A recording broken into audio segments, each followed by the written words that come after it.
설명을 드렸죠. 뭐 관세 결정을 위해서 원산지 판정이 필요하고요. GSP, GSTP 제도상 수혜를 받는 특혜 관세 수혜를 받는 나라냐 아니냐 뭐 이런 거 원산지 판정을 기초로 해야 됩니다. 둘째, 수출국별 수입 쿼오타를 시행하는 경우에 쿼오타의 물량 관리를 위하여 원산지를 파악할 필요가 있다. 이 쿼오타제는 원칙적으로 금지되고 있습니다만은 예외적으로 이 쿼오타제를 시행할 수 있는 경우가 많이 있죠. 그러한 경우에 이 수입 쿼오타의 대상이 되는 나라가 있을 겁니다. 그렇기 때문에 이 수입 쿼오타에 해당하는 나라의 상품이냐 아니냐 이거는 수입 쿼오타제를 운영하는 데 있어서 필요한 것이죠. 그러니까 원산지 판정을 해야 됩니다.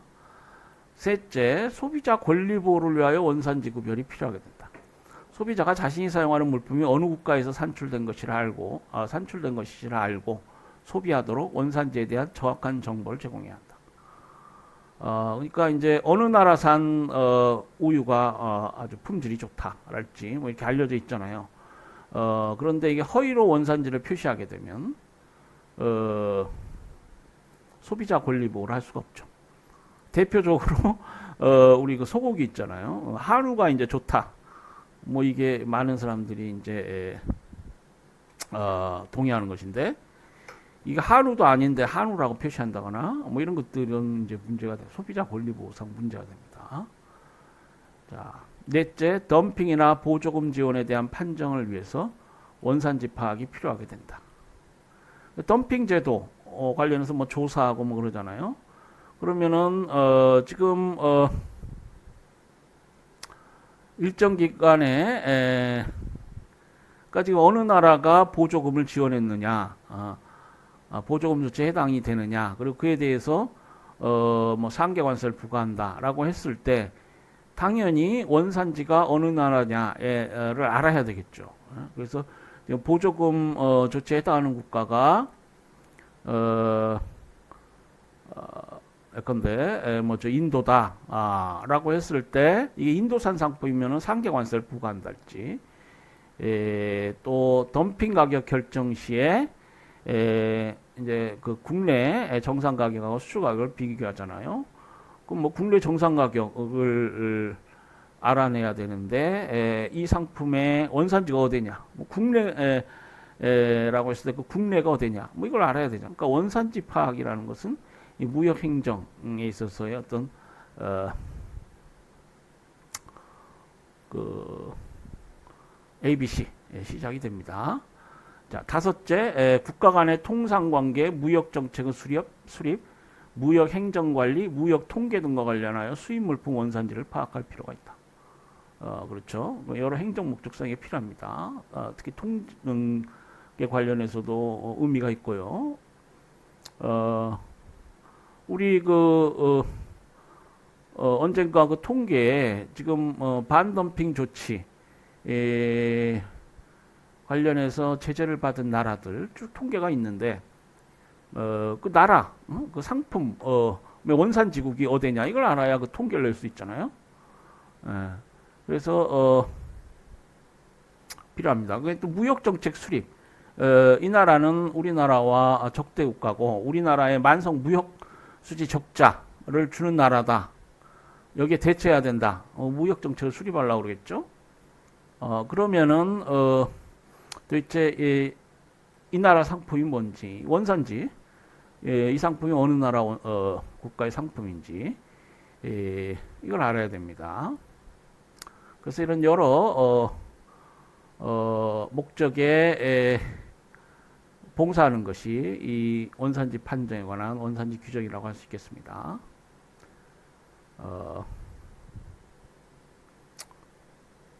그래서 그 원산지 구별 목적 관련해서 첫 번째 우리 특혜관세 목적사항에 필요하다라고 했는데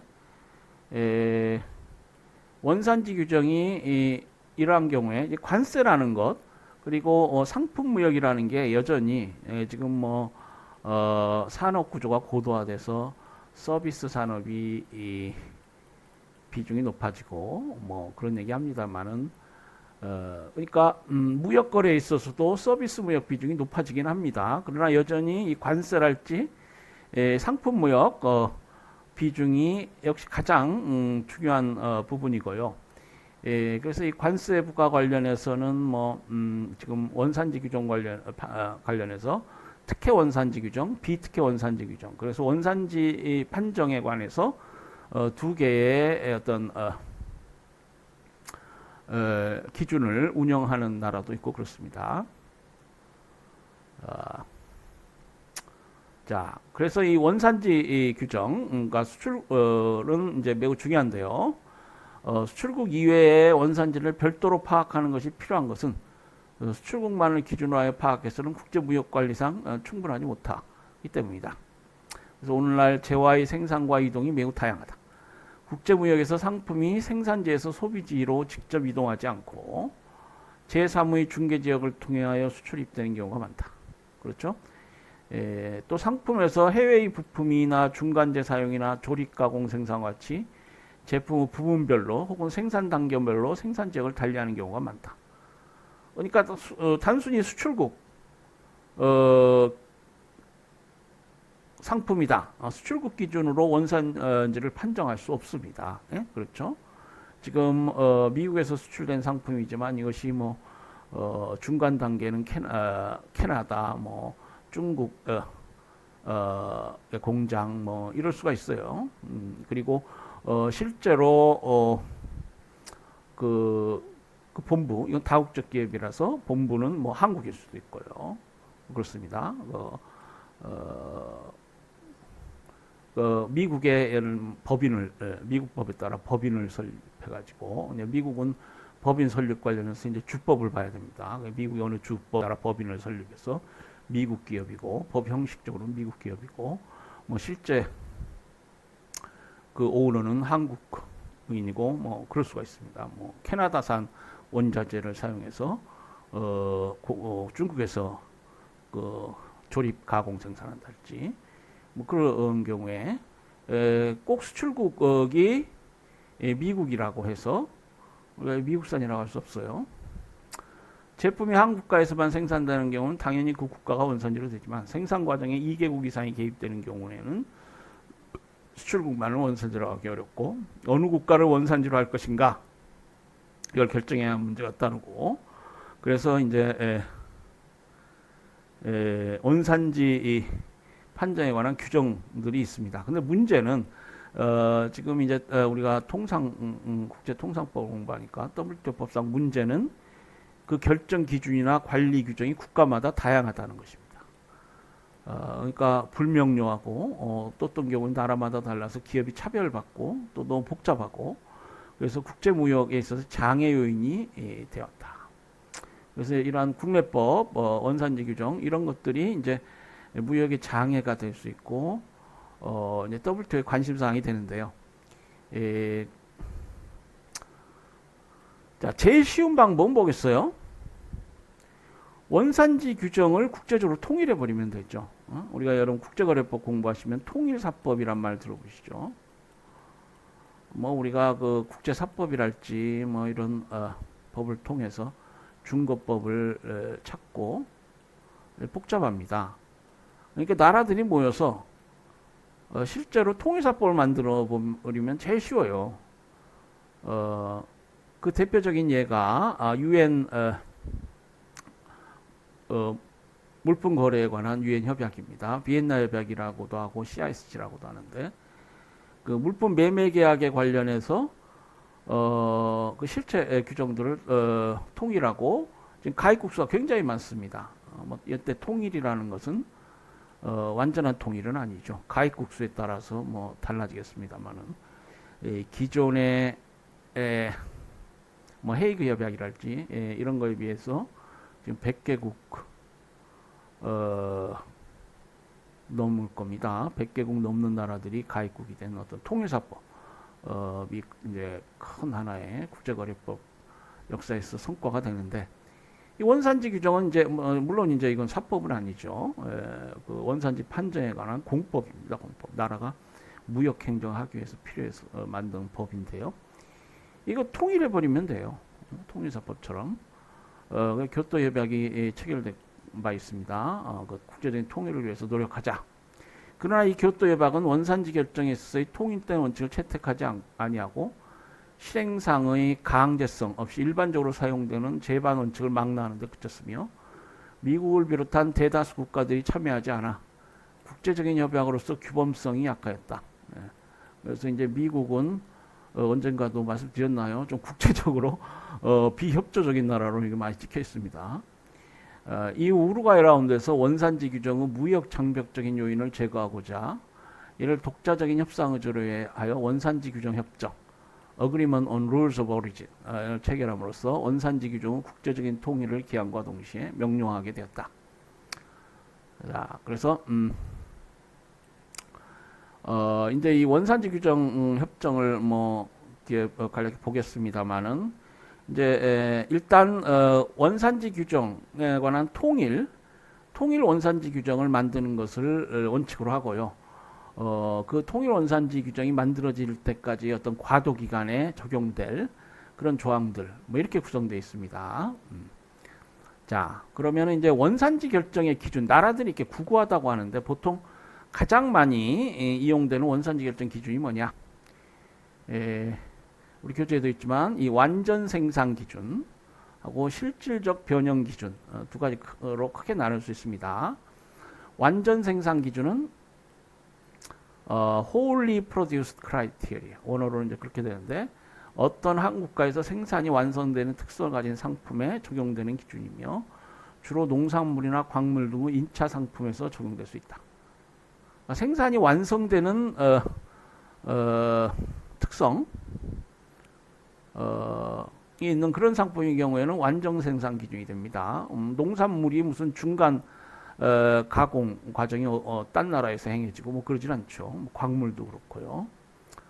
자, 그래서 이제 보다 많이 적용되는 특히 공산물 관련해서 의미가 있는 것은 이제 실질적 변형 기준인데요. 원어로는 substantial transformation criteria라고 합니다. 이 기준은 그 물품의 실질적인 변화가 발생하여 물품의 특성을 부여한 것을 원산지로 하는 기준입니다. 예, 그래서 실질적인 변화, 실질적인 변화라는 건 가장 뭐 비중이 큰 변화라고 할 수 있겠죠. 뭐 우리 부가가치세법상 원리 비슷합니다. 그래서 쭉 단계별로 쭉 돼 있고 이제 계속 부가가치가 붙는다라고 했을 때 뭐 실질적인 변화는 이제 가장 많은 부가가치가 붙는 경우가 보통이겠죠. 물론 꼭 이게 부가가치세나 부가가치 개념과 같이 꼭 경제적으로 가장 큰 비중을 차지하는 그런 의미는 아닙니다.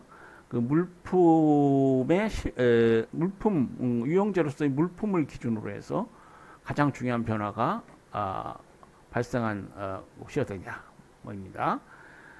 그러면은 이 실질적 변형 기준은 이제 보다 번에 보면은 3번 변경 기준, 부가가치 기준, 가공공정 기준으로 나눠질 수 있겠습니다. 3번 변경 기준은 Change in Tariff Schedule Criteria. 원어로는 이렇게 되는데 물품의 생산 과정에 투입된 재료와 이로부터 생산된 물품 간의 관세 분류상의 분류가 서로 다른 항목으로 되었을 경우에 이 생산 과정의 국가를 원산지로 하는 것이다.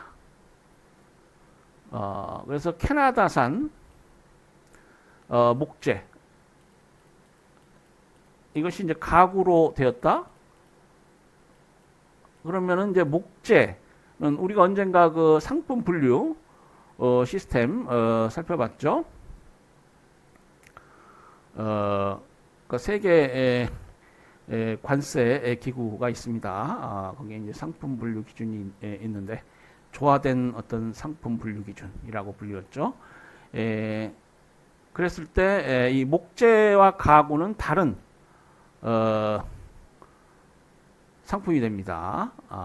그래서 이 가공이 이루어지는 그러니까 가구로서의 그러니까 목재가 가구로서 바뀌는 그러한 생산 과정의 국가를 원산지로 하게 됩니다. 3번이 바뀌겠죠. 그 하모나이즈 시스템에 따라서 그 상품이 달라지고 이제 그 세법이 그 기준을 보통 채택하니까 뭐 3번이 달라집니다. 다음으로 부가가치 기준, Value Added Criteria는 물품의 생산 과정에서 가장 많은 부가가치가 발생한 국가를 원산지로 하는 것이다. 아까 그 부가가치 개념 관련해서 말씀드렸죠. 그런 기준이 있을 수 있습니다. 가공공정 기준, 이 가공공정 기준은 물품의 생산 과정에서 가장 중요하고 핵심적인 공정이 이루어진 국가를 원산지로 하는 것이다. 그래서 이제 이 3가지 기준이 뭐 거의 대동소이하다 이렇게도 볼 수 있는데 어쨌든 세부를 보면 이런 기준이 있고요. 자, 그러면 이제 WTO 협정의 주요 내용을 보겠습니다. 먼저 적용 범위. 이 원산지 규정 협정의 적용 범위가 어떻게 되느냐? WTO 원산지 규정 협정은 회원국이 물품의 원산지를 결정하는데 일반적으로 적용하는 법규나 행정적인 결정으로 국대 원칙에 적용되지 않는 특혜 관세 조치를 제외한 범위에서 적용된다. 그래서 이제 특혜 관세 조치에 관해서는 원산지 판정을 국제사회가 규제하지 않습니다. 그러니까 이 특혜 관세는 이제 개발도상국 특혜 관세랄지 뭐 이런 것들이 있고 나라들이 그걸 부여할 것인가 말 것인가. 이거는 이제 나라별로 또 선진국이라도 뭐 부여하지 않을 수도 있고 그렇기 때문에 뭐 그 원산지 판정을 엄격하게 한다는 것이 의미가 없죠. 그래서 이 그러한 부분을 제외하고 이제 적용이 됩니다. 그래서 다른 부분에 있어서는 이 원산지 규정 협정을 준수해야 됩니다. WTO 원산지 규정 협정은 특혜 부분과 비특혜 부분에 한정된다. 따라서 WTO 원산지 규정 협정이 적용되는 구체적인 영역은 최애국대 원칙, 반덤핑 및 상계 관세, 긴급 수입 제한 조치, 원산지 표시 요건, 차별적인 수량 제한이나 관세 할당, 정부 조달, 무역 통계 등이다. 그래서 이 원산지 규정 협정에 따라서 무역 통계를 내야 됩니다. 그리고 최애국대 원칙을 이행함에 있어서도 원산지 규정 협정에 따라 원산지 판정을 하고 거기에 따라 최애국대 원칙을 이행해야 돼요. 반덤핑이 상계 관세도 그렇죠. 반면에 자유무역지대, 관세동맹 등의 지역협정에 의한 특혜무역과 일반 특혜관세 제도 등과 같이 최애국대 원칙이 적용되지 않는 특혜무역의 경우에는 적용되지 않는다. 이 자유무역지대, 관세동맹, 이거는 그 지역 내에 있는 국가들이 뭐 이 WTO 체제와 상관없이 자율적으로 이렇게 합의해서 하는 것입니다. 그렇기 때문에 이 WTO법을 강요한다는 것이 의미가 없죠. 현재 원산지 규정은 모든 국가의 동일한 내용으로 시행되는 통일 원산지 규정이 아니고 통일 원산지 규정을 만들기 위한 내용과 통일 원산지 규정을 적용할 때까지 일시적으로 적용할 규칙을 담고 있다. 그래서 이제 이 적용 규칙, 그러니까 원산지 규정에 들어있는 어떤 규칙들 내용이 지금 임시적이라는 것입니다. 그러니까 통일 원산지 규정이 만들어지면은 필요가 없는 것들이에요. 그 기간 때까지. 근데 지금 아마 아직도 지금 안 만들어졌을 겁니다. 이 통일 원산지 규정을 만든다는 것. 아까 그 통일사법 얘기했지만 그 굉장히 쉬운 일이 아니에요. 통일사법처럼 쉬운 일이 아닙니다. 자, 본 협약에서는 통일된 원산지 규정을 제정하기 위한 작업을 WTO 협정 종료로 가능한 한 빨리 개시하고 개시 후 3년 이내에 완결하도록 계획하고 있다. 따라서 원산지 규정의 적용 규칙은 2단계로 나누어져 있다. 제가 언제 확인해 봤는데 그때까지도 이게 지금 3년 만에 어떻게 된다고 그랬는데요. 아마 통일 원산지 규정이 지금 됐는지 안 됐을 겁니다. 아마 한번 나중에 확인해 봐야 되겠습니다. 원산지 규정의 적용 규칙 2단계를 보면은 자, 첫 단계는 원산지 규정의 통일을 위한 작업이 완료될 때까지 과도기간 동안의 적용 규칙. 둘째 단계는 말씀드린 대로 그렇습니다. 통일 원산지 규정이 완료된 이후의 적용 규정이다. 자, 과도기간 중에 규칙을 보면은 협정에서는 통일 원산지 규정이 제정되어 시행되기까지 과도기간 동안 시행되는 원산지 규정 적용 원칙으로서 다음과 같은 사항을 열거하고 있다. 첫째, 회원국이 원산지 규정과 관련하여 일반적으로 적용되는 행정명령을 내릴 경우 그 충족 요건을 명료하게 규정해야 한다. 명료성입니다. 명료성. 즉 원산지 결정을 기준으로 3번 변경 기준 적용 시에는 3번 변경으로 인정되는 3번의 단위를 분명히 명시하여야 하며 부가가치 기준 적용상에는 부가가치 비율을 산정하는 방법이 명시되어야 하고 가공공정 기준을 적용 시에는 원산지를 부여하는 공정이 정확히 명시되어야 한다. 예, 그러니까 기업을 생각해서 기업들이 누구나 알 수 있도록 그 기준 방법 등을 명시해야 된다는 얘기입니다. 그러니까 마음속에 사랑하는 마음이 없으면은 공무원도 하기가 쉽잖아요. 그래서 이제 법을 만드는 사람이 기업을 사랑하는 마음으로 이렇게 기업이 쉽게 할 수 있도록 이렇게 잘 이렇게 기준을 마련해야 됩니다. 원산지 규정이 다른 무역상의 목적 달성을 위한 직간접적인 수단으로 사용되어서는 안 된다. 그러니까 원산지 규정은 공정하게 원산지 판정을 하기 위해서 만드는 법입니다. 예, 원산지 규정을 만들면서 이게 이렇게 하면 우리나라한테 유리하겠다, 뭐 우리나라 기업이 유리하겠다, 뭐 이러면 안 돼요. 예, 원산지 규정은 부당한 적용으로 인하여 세계 무역을 제한, 왜곡, 교란하는 결과를 초래하게 해서는 안 된다. 따라서 원산지 결정을 위한 전제 조건으로 부당하게 엄격한 요건을 부과하거나 이에 대한 전제 조건으로 제조나 가공과 관련이 없는 특정 조건을 요구해서는 안 된다. 그렇죠? 예, 원산지 규정은 파저티브 기준을 기초로 해야 한다. 즉 원산지를 부여받을 수 있는 기준을 명시하는 방법을 기본으로 해야 한다. 단 파저티브 기준을 명확히 하기 위한 목적이나 파저티브 기준이 필요하지 않은 경우에 하나요 네거티브 기준도 인정된다. 파저티브, 네거티브란 말은 이게 이제 앞으로 또 나올 겁니다. 예, 그래서 이제 적극적으로, 파저티브는 적극적이라는 뜻이에요. 네거티브는 뭐 소극적, 부정적이라는 뜻이죠. 그러니까 적극적으로 원산지 부여를 하기 위한 기준이 이렇다. 뭐 이렇게 이런 방식으로 돼야 된다는 얘기입니다. 이러이러한 경우에는 원산지가 될 수 없다. 뭐 이렇게 돼서는 안 돼요. 이게 좀 모호할 수도 있고요. 어떤 전략적인 경우가 많이 있기 때문에 뭐 그렇습니다. 원산지 규정에서도 내국민 대우 원칙과 체국 대우 원칙이 적용된다. 즉 수출입에 적용되는 원산지 규정은 국내 물품 판정에 적용되는 원산지 규정보다 엄격해서는 안 되며 모든 회원국에 대하여 무차별적이어야 한다. 이게 뭐 평등, 그러니까 비차별, 평등 이거는 뭐 법에서는 뭐 쭉 일관되게 지금 나오고 있습니다. 원산지 규정은 일관되고 통일되고 공정하고 합리적인 방식으로 운용돼야 한다. 그렇죠? 다 좋은 말입니다. 우리 법을 하는 사람들이 생각하는 것들이죠. 원산지 판정은 요청이 있을 경우 가능한 한 빨리, 늦어도 150일 이내에 내려져야 하며 재반 조건이 동등한 상태로 유지될 경우 이 판정은 3년간 유효하다. 그래서 이게 신속 해야 된다. 절차가 지연된다는 것은 기업들이 이제 좋아하지 않습니다. 원산지 규정과 관련하여 각 회원국에서 일반적으로 적용되는 법규나 행정적, 사법적 결정은 공표되어야 하며 원산지 규정의 개정이나 신규 도입이 소급 적용되어서는 안 된다. 이 원산지 판정은 뭐 꼭 불이익한 처분이라고는 할 수 없지만 어쨌거나 이 규제에 관련된 공법적 영역입니다. 그러니까 소급 입법은 안 되죠.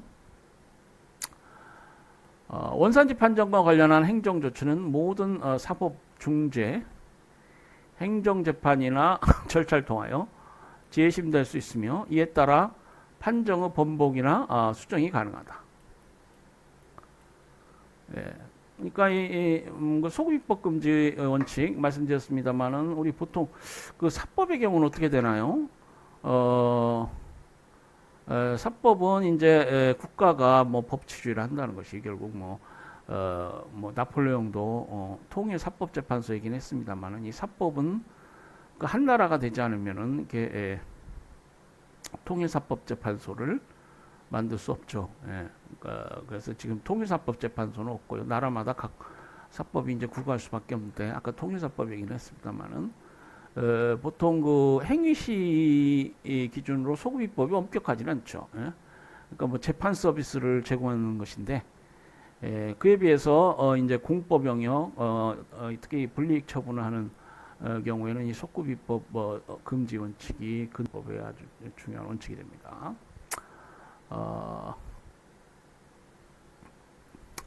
그래서 원산지 판정에 대해서 역시 마찬가지로 이의 절차랄지 어떤 주디셜 리뷰, 사법심사 같은 그러한 재심 절차가 보장돼야 됩니다. 그래서 엄격한 법 절차에 따라서 원 판정이 오류가 있으면 수정이 될 수 있어야 돼요. 이 회원국의 의무입니다. 뭐 거의 대부분 나라들은 뭐 행정 소송 관련한 국내 법 절차를 가지고 있으니까요. 자, 10회 항인가요? 본래 비밀이거나 비밀 보장을 조건으로 제시된 모든 정보는 관계 당국에 의해 엄격히 비밀로 취급돼야 한다. 단 사법적 절차 관련해서는 공개가 요구될 수 있다. 그래서 이제 정보의 비밀 보장 이런 것들이 필요하죠. 자, 과도기 이후의 규칙. 그러니까 과도기 이후라는 건 뭐냐면 이제 통일 원산지 규정의 제정이 완료된 이후를 말합니다. 과도기 이후의 규정 시행을 위한 원칙도 과도기 이전의 규칙과 큰 차이는 없다. 다만 중요한 차이로서는 과도기간 중의 규칙에는 원산지 결정에 있어서 3번 변경 기준, 부가가치 기준, 가공 공정 기준 세 가지 중에서 우선순위 선택할 수 있는 데 비하여 과도기간 이후의 규칙은 3번 변경 기준을 우선 적용하고 부가가치 기준, 가공 공정 기준을 보충적으로 사용하도록 하고 있다. 그렇죠? 이 3번 변경 기준이 비교적 명료합니다.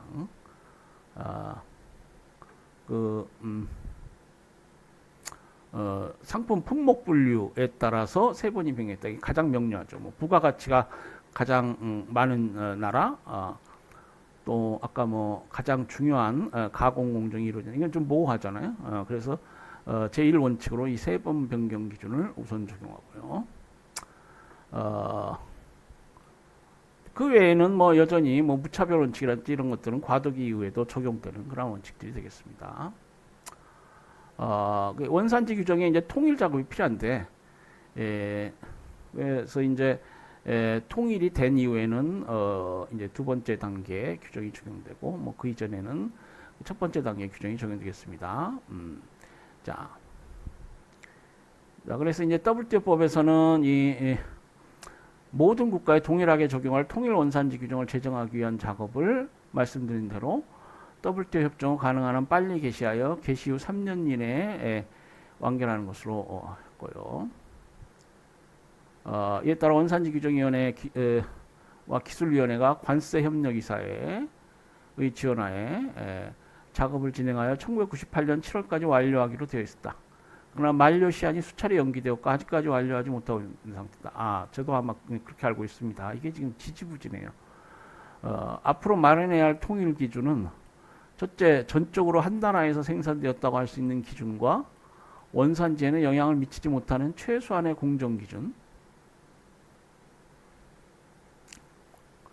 둘째, 그러니까 일단 명확하죠. 이런 부분은 명확합니다. 이 상품은 딱 일견에서 아까 뭐 농산물이랄지 광물이 거기에 해당이 되겠죠. 뭐 여러 나라 개입될 여지가 없어요. 그러니까 전적으로 한 나라에서 생산된다고 할 수 있는 기준이 적용될 수 있겠습니다. 또 어떤 경우에는 원산지에 영향을 미치지 못하는 최소한의 어떤 공정 기준이 있을 수 있습니다. 그러니까 이런 부분은 이제 제외하고 이제 우리가 그 원산지 규정 통일 관련해서 이제 문제되는 것은 그 중간에 모호한 그러한 영역들입니다. 그런 기준을 착압하고 세번 변경에 의한 실질적 변형 기준 설정. 이 부분이 이제 다른 두 가지 방법에 비해서 명확하죠. 그러니까 일단 첫 번째로 그 상품 관련해서 상품의 특성상 명확하다고 할 수 있는 것을 먼저 빼고요. 이제 모호한 것은 보다 명확한 기준인 세번 변경에 관한 실질적 변형 기준에 따르고 이제 마지막으로 가장 혼란스러운 것이 세 번째 영역들인데 그러한 상품들은 그러니까 이제 세번 변경 기준을 사용할 수 없는 경우인데요. 부가가치 비율이나 가공 공정 기준 등을 비롯한 다른 방법에서의 실질적 변경 기준을 설정하는. 그러니까 일의 절차가 이제 이렇게 되겠죠. 근데 아직 이게 잘 진행이 되지 않고 있는 상태라고 보입니다. 자, 특혜 원산지 규정이 있습니다. 원산지 규정 협정은 협정 제1조에서 그 적용 범위를 비특혜 원산지 규정에 한정하고 있다. 아까 그 원산지 규정 협정의 적용 범위 관련해서 말씀드렸죠. 특혜 원산지 규정에 대해서는 협정의 부속서 2에서 공동성명 형태로 규정하고 있다.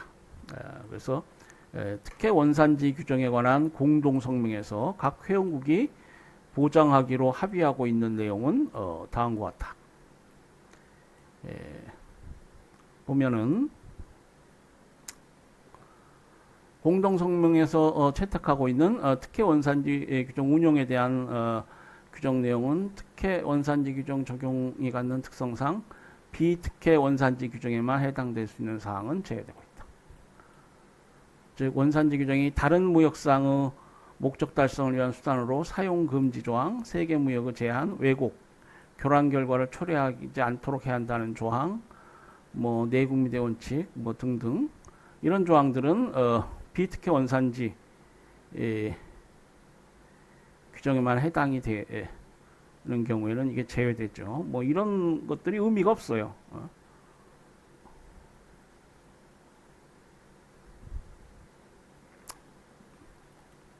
그래서 특혜 원산지 규정 관련한